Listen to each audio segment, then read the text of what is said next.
আজি আমি গ্ৰামাৰৰ ভয়েস চেঞ্জটো আৰম্ভ কৰিম যে ভয়েস চেঞ্জটো আৰম্ভ কৰাৰ কাৰণে আমাৰ কি লাগিব যে ফাৰ্ষ্টত আমি টেন্সৰ ফৰ্মেশন গোটেইখিনি জানিব লাগিব যে আমি টেন্স অলৰেডি কৰাই দিছো যোনে চোৱা নাই বা যাৰ প্ৰবলেম হয় টেন্সৰ ফৰ্মেশন নোহোৱাকে আমি একোই কৰিব নোৱাৰো সেই কাৰণে টেন্সৰ ফৰ্মেশনটো আমাৰ কাৰণে বহুত জৰুৰী এতিয়া ভয়েস চেঞ্জ কৰিবলৈ হলে একদম ইজি হৈ যাব যদি কোনোবাই টেন্সৰ ফৰ্মেশনটো জানে এতিয়া টেন্সৰ ফৰ্মেশন যদি জানে তাৰ ভয়েস চেঞ্জ একদম ইজি হৈ যায় এক্টিভৰ পৰা পেসিভ বা পেসিভৰ পৰা এক্টিভ কৰাটো একদম সহজ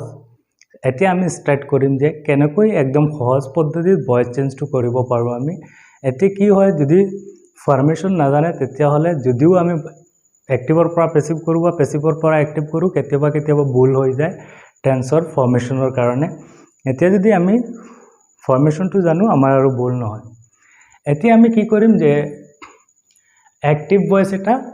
আৰু পেসিভ ভয়েস এটা তাৰ দুটা ফৰ্মেশন বনাই দিছো কিছুমান মই দুই এটা দিয়া নাই যি কিটা ইম্পৰ্টেন্ট সেইকিটা দিছো এতিয়া এক্টিভৰ পৰা পেসিভ কৰিলে কি হ'ব এক্টিভ ফৰ্মেশনৰ পৰা পেসিভ ফৰ্মেশনত যাব আৰু পেসিভ যদি থাকে পেসিভৰ পৰা এক্টিভ কৰিব লাগে তেতিয়া হলে পেসিভ ফৰ্মেশনৰ পৰা এক্টিভ ফৰ্মেশনটো ব্যৱহাৰ কৰিলে এক্টিভ হৈ যাব এতিয়া আমি কি কৰিম যে প্ৰেজেন্ট ইনডিফিনিট টেন্সৰ যেতিয়া এক্টিভ আমি কৰিম এক্টিভত থাকিব যে সাবজেক্ট প্লাস ভাৰ্ব আৰু অবজেক্ট থাকিব প্ৰেজেন্ট ইনডিফিনিট টেন্সৰ পেসিভ কৰোতে কি লাগিব এই ফৰ্মেশনটোত বহুৱাই দিলে হৈ যাব এতিয়া subject am is are verb 3 by plus object এইটো হৈছে প্ৰেজেন্ট ইনডিফিনিট টেন্সৰ পেসিভ ফৰ্মেশন আৰু যদি পেসিভ থাকে তেনেহলে এক্টিভ ফৰ্মেশন হ'ব subject plus verb plus object ঠিক একেদৰে যদি প্ৰেজেন্ট কন্টিনিউয়াস টেন্সত থাকে তেনেহলে প্ৰেজেন্ট কন্টিনিউয়াস টেন্সৰ পেসিভ ফৰ্ম হ'ব subject plus am is are being ইয়াত মই অনলি ইজ দিছো বেছিভাগ ইজ ইউজ হয় এতে সাবজেক্ট অনুযায়ী হেল্পিং ভার্ব হয় মই জাগা কম কাৰণে অনলি ইজ দিছো এই ইজ মানে এম ইজ আৰৰ যিকোনো এটা যে subject plus am is are plus being plus verb 3 by plus object এতে ইয়াত এটা কথা লক্ষ্য কৰিছো যে যিমানে পেসিভ ভয়েসৰ ফৰ্মেশনত সব বাই plus verb 3 by plus object by verb 3 by plus object verb 3 by plus object verb 3 by plus object সবতে ভার্ব 3 বাই প্লাস অবজেক্ট আছে সেই কাৰণে সেইখিনি আমাৰ মুখস্থ কমন হৈ গল এতে এটা বস্তু জাস্ট ইয়াত এটা বিং এড হৈছে মুখস্থ কৰাৰ কাৰণে মনত ৰাখাৰ কাৰণে এতিয়া ইয়াত হেজ আছে ইয়াত বিন লাগিছে ইয়াত হ্যাভ বিন আছে ইয়াত হ্যাভ বিন বিং হৈছে এতিয়া যদি আমি ঠিক একেদৰে কও present perfect tense subject plus haves verb 3 object present perfect টেন্সৰ পেসিভ ফৰ্মেশন কি হ'ব subject plus has been verb 3 by plus object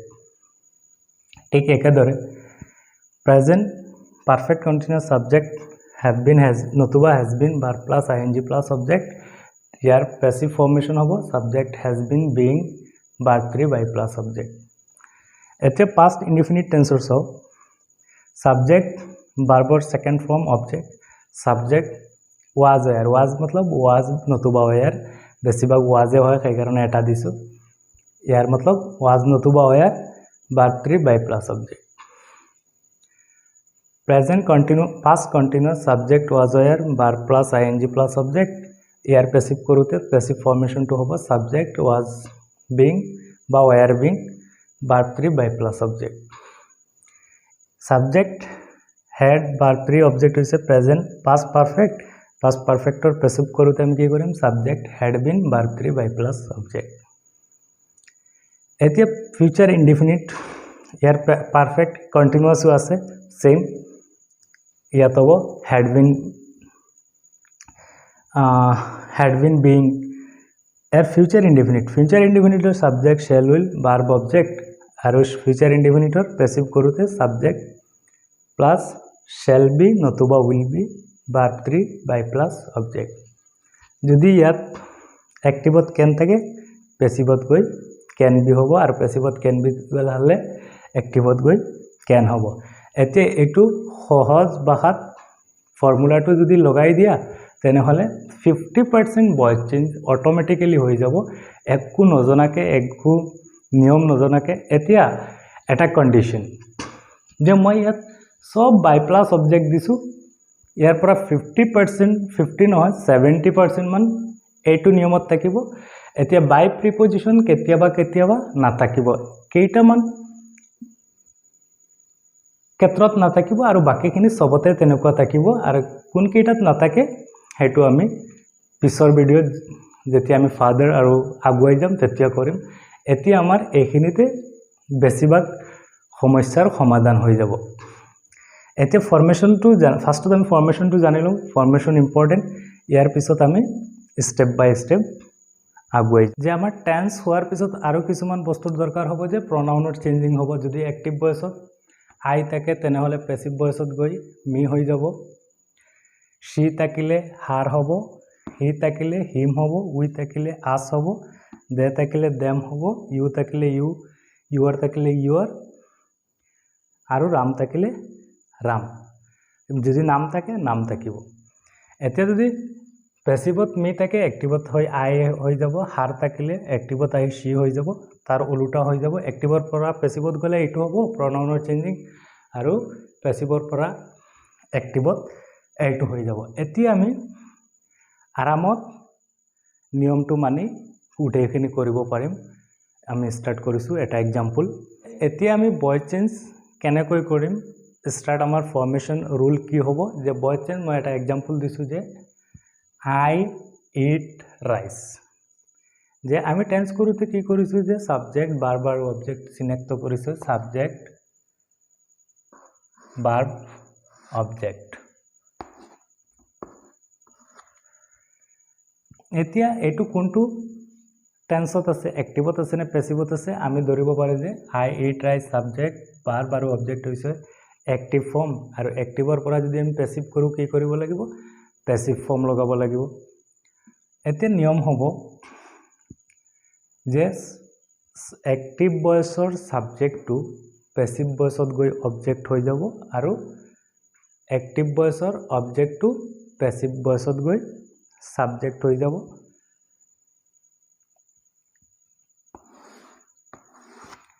এতিয়া এটো কোনটো টেন্সত আছে যে I eat rice present indefinite tense কাৰণ I eat এটার প্রথম form subject plus verb plus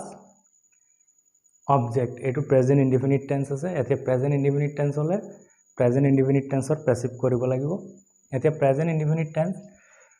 এটো হল সাবজেক্ট এটো ভাৰ্ব আৰু এটো হৈছে subject plus verb plus object present indefinite আৰু প্ৰেজেন্ট ইনডিফিনিট টেন্সৰ পেসিভ ফৰ্মেশনটো বহুৱাই দিলে অটোমেটিকলি হৈ যায়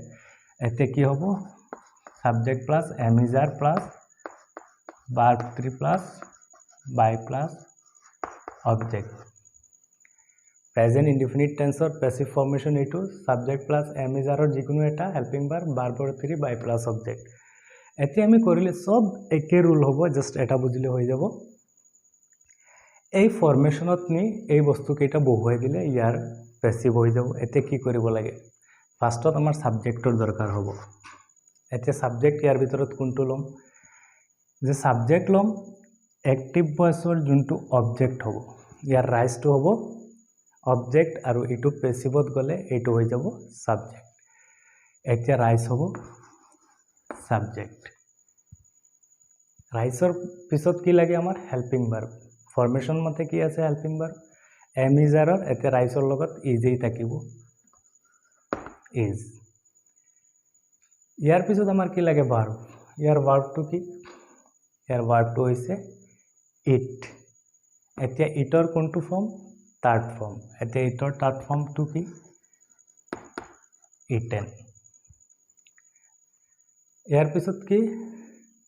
ভাৰ্ব 3 হৈ গল ইয়াৰ পিছত ফৰ্মেশন মতে আহিব বাই প্লাস বাইৰ পিছত আমাৰ লাগে অবজেক্ট এতিয়া ইয়াৰ অবজেক্ট কি ইয়াৰ অবজেক্টটো ৰাইজ তাত গৈ সাবজেক্ট হৈ গল এতিয়া প্যাসিভ ভয়েসৰ যোনটো অবজেক্ট হ'ব এটো এক্টিভ ভয়েসৰ সাবজেক্ট হ'ব এতিয়া সাবজেক্ট আছে আই ইয়াৰ সাবজেক্ট তাতে গৈ হৈ যাব অবজেক্ট সেই কাৰণে আই প্ৰনাউনৰ চেঞ্জিং হ'ব এতিয়া আই থাকিলে প্যাসিভত গৈ মি হয় আগৰ চাৰ্টত দিয়া মতে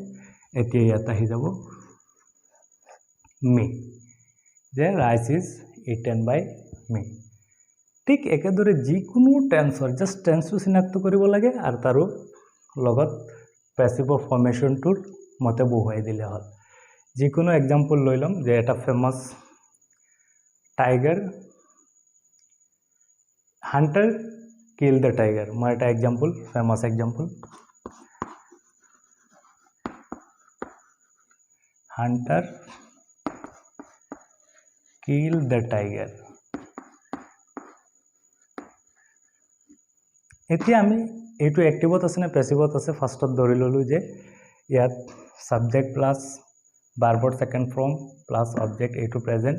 কোনটো টেন্স হ'ব টেন্সটো চিনাক্ত কৰিব লাগিব টেন্স চিনাক্ত নকৰিলে ভুল হৈ যাব এতিয়া ফাৰ্ষ্টত দিলো আমি এক সাবজেক্টৰ পিছত ভাৰ্বৰ second form the tiger object এতিয়া subject plus verb two plus object কি হয় এটো past indefinite টেন্সৰ ফৰ্মেশন এতে past indefinite টেন্সৰ প্যাসিভ কৰোতে কি কৰিব লাগিব যে past indefinite টেন্সৰ ফৰ্মেশনটো বহুৱাব লাগিব এতে past indefinite টেন্সৰ প্যাসিভ ফৰ্মেশনটো কি আছিল সাবজেক্ট প্লাস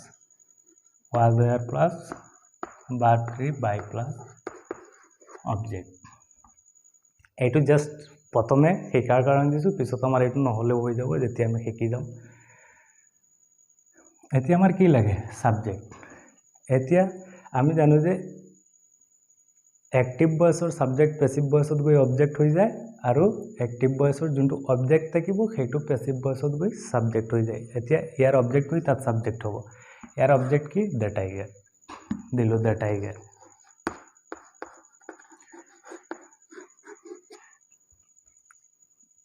টাইগাৰৰ পিছত was were হেল্পিং ভাৰ্ব এতিয়া কোনটো লাগিব was ফৰ্মেশন মতে টাইগাৰৰ লগত was লাগিব সাবজেক্ট অনুযায়ী হেল্পিং ভাৰ্ব was ফৰ্মেশন মতে wasৰ পিছত কি আহিব ভাৰ্বৰ থাৰ্ড ফৰ্ম ইয়াৰ ভাৰ্ব কোনটো ভাৰ্ব হৈছে কিল কিল্ডৰ থাৰ্ড ফৰ্ম হৈছে কিল্ড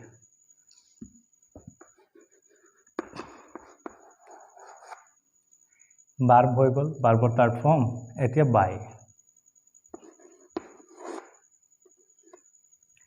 ইয়াৰ অবজেক্ট একটা অবজেক্টটো কোনটো হ'ব যে প্যাসিভৰ অবজেক্ট অ্যাক্টিভৰ সাবজেক্ট কি হান্টাৰ গৈ তাতে গৈ অবজেক্ট হৈ যাব এতে হ'ব হান্টাৰ